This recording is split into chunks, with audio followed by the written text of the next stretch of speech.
Hi, I'm Ronnie West. And I'm Jeremy, or Dr. J. This is Good Parents, Good Children. Parent better so you can judge your friends. So I've got one then. Yeah. Well, and this is that historically, there was a romantic moral, right? A societal and perpetuated idea of what the standard of romance, even style of living was, right? And so typically you'd have a husband and a wife, and sex would happen inside the marriage relationship, and they'd have children. And that would be kind of your general functional unit, the nuclear family. And when we had sexual revolution in the 60s, which has continued in today, then it was, oh no, we're removing not just sexual morality, but even these ideas. But the ideal is moved or destroyed. Right. And so the idea, the ideology of morals is removed. But so is the ideal. And so part of it is this broadscape. All right, there is no morality, so anything goes. You can kind of do as you please, and this is the liberation. But instead, it's, oh no, wait, there is morality, because it's just not possible to live in a moral vacuum. That's anarchy. So all right, the last great moral then becomes consent, right?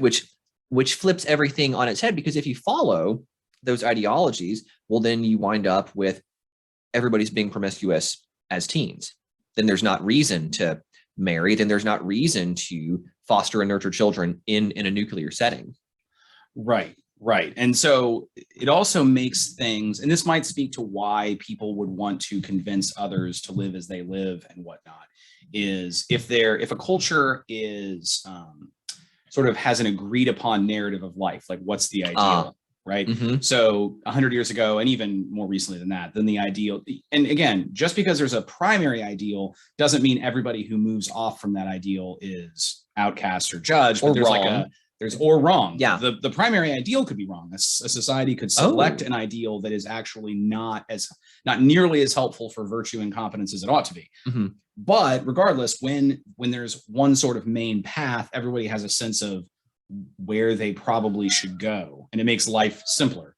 But if a society destroys those and then it's a blank slate, then it's very, very confusing. It's possible that this idea of trying to convince people, especially kids, since they are our future, that whole idea, trying to convince them of ways of looking at life, worldviews regarding politics, sexuality, religion, all these other topics, that it's trying to settle on a primary path, because there's a desire for more clarity and less confusion and less chaos. And if you get back to a settled way of being, then that's going to feel better. I just thought of that, but I think that feels like that's probably accurate. Yes. Well, this is that abhorrence of a vacuum. Yeah. Right. If you take the position there is no moral, you find it simply impossible to live like that. And so you got to establish, well, what's the new moral going to be?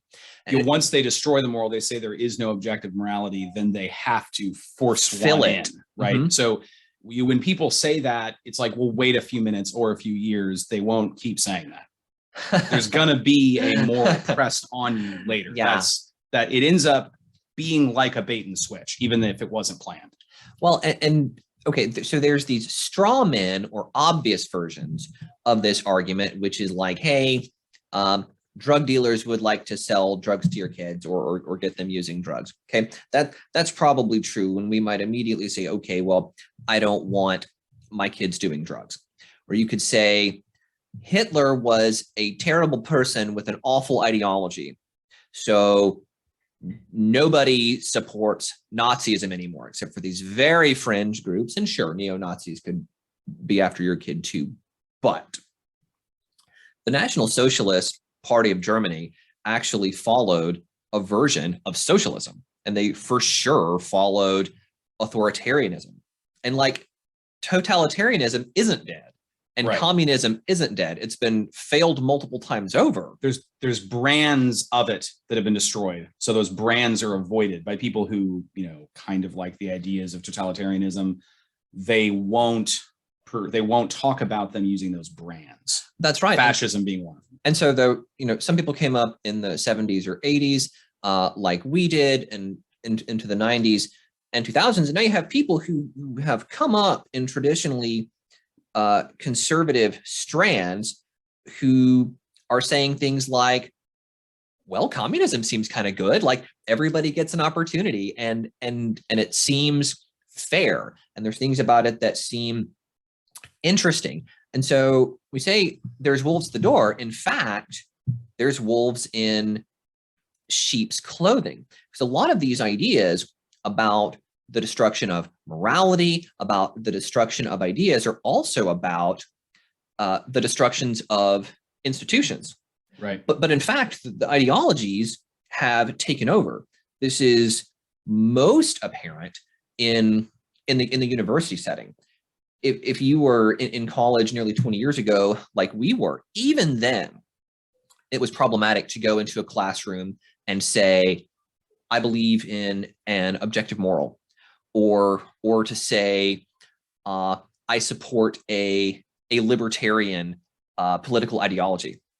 Right. But there's a creed that you're supposed to, that is considered acceptable, that you're sort of supportive, you're supposed to support and proclaim. No, that's right. And especially if you bother to go to university, because that means you think being smart's important.